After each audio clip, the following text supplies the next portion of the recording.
बद्दल आमचे सहकारी विलास बडे देखील आपल्या बरोबर आहे। विलास, गेले 4 दिवस झाले बडे मुद्दे देखील या प्रकरणाला वाचा फुटल्यानंतर आपण चर्चा करतोय।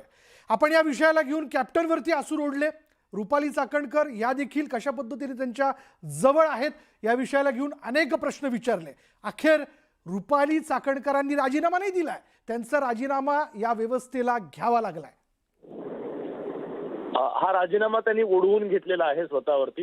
आता अंकुश काकडे जसं म्हणाले तसंच त्यांनी तो राजीनामा दिला असता स्वतःहून तर कदाचित थोडी बहुत त्या पदाची जी गरीब आहेत अजून राहिली असती। पण विशाल, या सगळ्यातली गंभीर बाब हीच आहे की वैयक्तिकरित्या त्यांनी कुणाचं गुरुपद घ्यावं, कुणाला ते द्यावं, हा वैयक्तिक त्यांचा निर्णय असेल। पण राज्याच्या संवैधानिक पदावरती त्या असताना ज्या प्रकारचं त्यांचं वर्तन राहिलं त्याच्याबद्दलचे तीव्र आक्षेप महाराष्ट्र नोंदवत होता।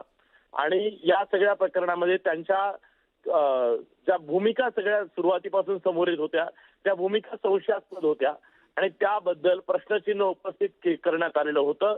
त्यामुळे त्यांना राजीनामा देण्याशिवाय गत्यंतर नव्हतं।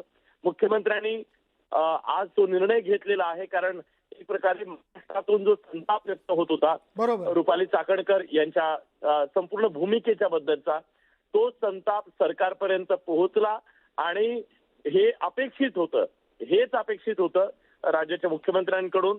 आणि त्यामुळे आज एक प्रकारे या महाराष्ट्रामध्ये अशा संवैधानिक पदावर असलेल्या लोकांकडून जबाबदारीने वागण्याचं, जबाबदारीचं भान असण्याची जी भूमिका आहे ती स्पष्ट झालेली आहे। आणि या पुढच्या काळात मेसेज गेला हा एक आजच्या या राजीनाम्यात। अगदी या ठिकाणी आपण असं बोलूयात की निश्चित असा संदेश गेलेला आहे या सगळ्या कारवाईनंतर, या राजीनामा सत्रानंतर। धन्यवाद।